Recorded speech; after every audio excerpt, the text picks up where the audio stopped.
అందరికీ నమస్కారం. Welcome to hit TV. నేను నరేష్. ఈరోజు హిట్ టీవీ స్టూడియోలో ప్రముఖ జ్యోతిష్యులు, అమ్మవారి సేవకులు, గణపతి దత్త ఉపాసకులు మురళీధర శర్మ గారు ఉన్నారు. మాట్లాడదాం. గురువుగారు నమస్కారం. మహాదేవ శ్రీమంత్. గురువుగారు, చాలా మందికి సందేహం, ఒక గుడికి వెళ్ళినప్పుడు, ఒక ఆలయానికి వెళ్ళినప్పుడు ముందుగా నవగ్రహాలను దర్శించుకుంటారు.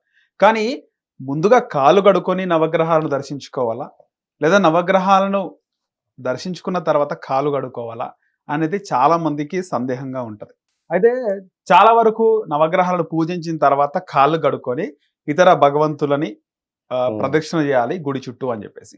అసలు ఈ నవగ్రహాలంటే ఆ నవగ్రహాలతో ఉన్నటువంటి దోషాలు ఏంటి గురుగారు? నవగ్రహాలను ఖచ్చితంగా పూజించాలా? అసలు ఎందుకు నవగ్రహాలను పూజించాలి? దేవుళ్ళను పూజిస్తే సరిపోదా అనేది చాలా మంది సందేహం ఉంటది. ఓకే. సో ఎందుకు పూజించాలంటారు ఈ నవగ్రహాలని? నవగ్రహాలు అంటేనే సాక్షాత్తు ఈశ్వరుని స్వరూపం. అన్నీ కూడా కంప్లీట్గా. ఓకే. సూర్యుని దగ్గర నుంచి కేతు వరకు, అంటే రాహుకేతువులు ఛాయాగ్రహాలుగా చెప్పబడుతూ ఉంటవి. సో రాహుకి ఏమిటి అంటే తల, కేతువుకి ఏమిటి అంటే మొండెం భాగం. అంటే రాహువుకు ఎవరి జాతక రీత్యా కొన్ని స్థానాలలో ఉండకూడని స్థానంలో కానీ కొన్ని గ్రహాలతో కలిసి ఉంటే మనిషికి కోరిక పుట్టేది ఎక్కడి నుంచి? ఈ పై భాగం నుంచి. తల చూస్తేనే ఇది తాగాలని, తినాలని, అనుభవించాలని అనేటువంటి ఆలోచనలు మైండ్. రాహువు అంటారు తల అంటే. తల అంటే రాహువు కాదు, అంటే మనకు ఆ కోరిక అనేటువంటిది ఇంకా ఇంకా ఇంకా అనేటువంటి విధంగా ప్రేరేపించేటువంటిదే రాహువు. ఈ కింది భాగం కేతువు. కొందరికి ఇక్కడ నుండి ఈ కింది భాగం దోషపూరితమై ఉంటుంది. ఓకే. అంటే ఎట్లా అంటే బక్కగా ఉండడము, లావు ఉండడము. లావు ఉంటే పీసీఓడి ప్రాబ్లమ్స్. ఈ బక్కగా ఉండే వాళ్ళకు కూడా పీసీఓడి ప్రాబ్లమ్స్ ఉంటుంది. పీసీఓడిలు ఇంకా లైక్ థైరాయిడ్, స్టమక్ రిలేటెడ్గా మనకు గర్భసంచికి థైరాయిడ్, ఇలాంటివి కూడా ఉంటుంది. కొందరుకి కొంత ఎంత తినాలో అంత తినాలి. ఎక్కువగా తినలేరు, వామిటింగ్స్ అవుతాయి, ఎక్కువగా భుజించలేరు, ఆహారం తినరు, పడదు, కడుపులో ఎక్కువ ఉండదు, పడదు. ఓకే ఓకే అంటే అర్థం చేసుకుని చెప్పాను సార్. సో ఈ యొక్క సూర్యుడు, చంద్రుడు, కుజుడు, బుధుడు, గురువు, శుక్రుడు, శని. మనం దేవాలయానికి వెళ్ళినాం. మీరు ముందుగా ఒక ఇంట్లోకి వెళ్తే ఇంటి పెద్ద మనిషిని కలుస్తారా, పిల్లలను కలుస్తారా, ఇంటి బయట వాచ్మెన్ కలుస్తారా? ఇంటి పెద్ద మనిషిని. అంతే, సింపుల్. దేవాలయం ఎవరిది? అమ్మవారి దేవాలయం, శంకరుని దేవాలయం, వెంకటేశ్వర స్వామి దేవాలయం, గణపతి దేవాలయం. కాళ్ళు కడుక్కొని లోపలికి వెళ్ళాలి. కాళ్ళు దేనికి కడుక్కోవాలి? ఇప్పుడే స్నానం చేసిన, మా ఇల్లు ఇక్కడే 4 అడుగుల దూరంలో ఉంటుంది, 4 అడుగుల దూరంలో ఉంటుంది ఇల్లు. నేను ఎందుకు కాళ్ళు కడుక్కొని రావాలి? స్నానం చేసిన, బట్టలు వేసుకున్న, గుడికి వెళ్ళిపోయాను అంతే అనేటువంటి వారు కూడా ఉంటారు. చెప్పులు వేసుకున్నాము అంటే కాళ్ళు కడుక్కోవాలి ఖచ్చితంగా. ఫ్రెష్గా స్నానం చేసి కొత్త చెప్పులు వేసుకొని పో, ఏం కాదు, చెప్పులు బయటికి. ఇదే చెప్పులతో ఎన్నో ప్లేసులలో తిరిగి ఉన్నావు, ఓకేనా?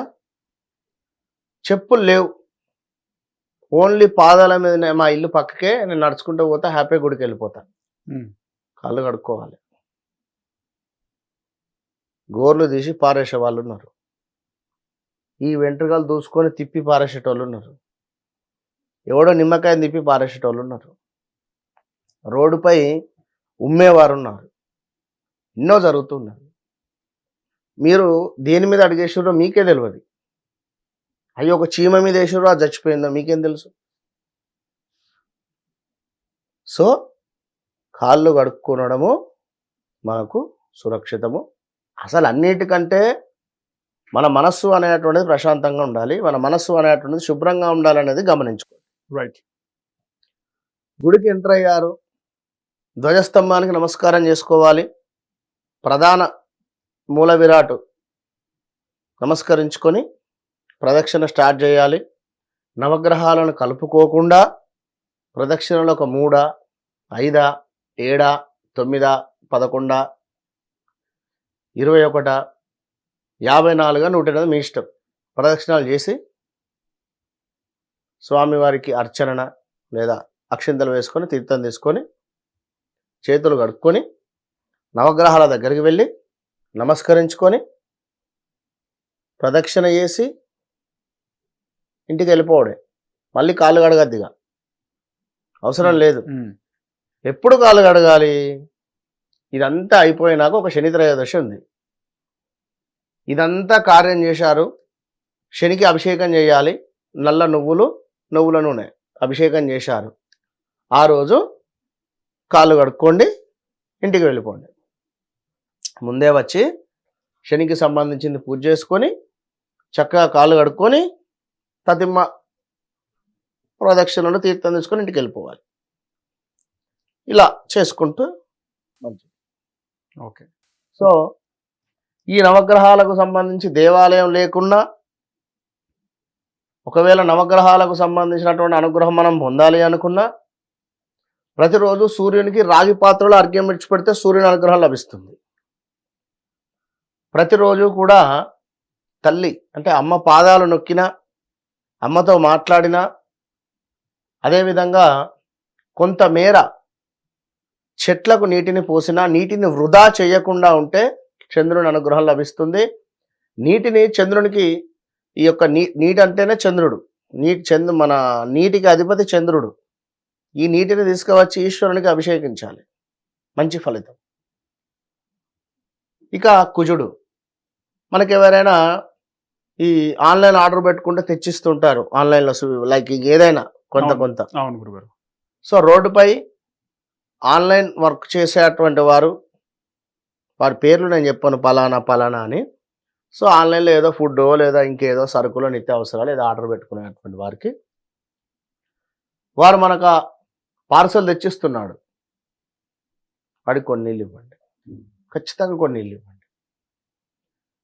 కుజునికి సంబంధించినటువంటి అనుగ్రహం లభిస్తుంది 100%. ఒక బాటిల్ వారికి ఇచ్చేసేయండి, వాటర్ బాటిల్. బుధుడు, ఇంట్లో చెట్లకు నీటిని పోయాలి, నీటిని పట్టండి చెట్లకు. ఏదో ఒక్క చెట్టు కన్నా కొన్ని నీళ్ళు పోయండి, బుధుని అనుగ్రహం లభిస్తుంది. గురువు, ఏదైనా దేవాలయంలో వాటర్ని డొనేట్ చేయడం కానీ, బ్రాహ్మణులకు కొంత వాటర్ని ఇవ్వడం కానీ, గురు బలం పెరుగుతుంది దీనివల్ల. సో శుక్రుడు, స్త్రీమూర్తులకు కొంత, స్త్రీమూర్తులు అంటే ఎవరు? ఇంట్లో ఉండేటువంటి ఆడవారు కానీ, బయట ఎక్కడైనా పని చేసుకునేటువంటి వారు కానీ, మర్యాదపూర్వకంగా ఒక అమ్మవారు రూపకంగా భావన చేసుకొని వారికి కొంత నీటిని డొనేట్ చేయాలి. శని, హాస్పిటల్లో రోగులకు కానీ, హాస్పిటల్లో వర్క్ చేసేటువంటి వారికి కానీ నీటిని డొనేట్ చేయాలి. రాహువు, పక్షులకు వాటర్ డొనేట్ చేయాలి. కేతువు, కుక్కలకు వాటర్ డొనేట్ చేయాలి. ఇది సింపుల్గా నవగ్రహాలకు సంబంధించి కేవలం నీటితోనే మీకు అనుగ్రహం లభిస్తుంది, సత్ఫలితాలు వస్తాయి. కనుక ఈ టైప్ ఆఫ్ రెమెడీస్ ఎవరు చెప్పరు. మంచి రెమెడీస్ చెప్పినారు. ధన్యవాదాలు గురుగారు.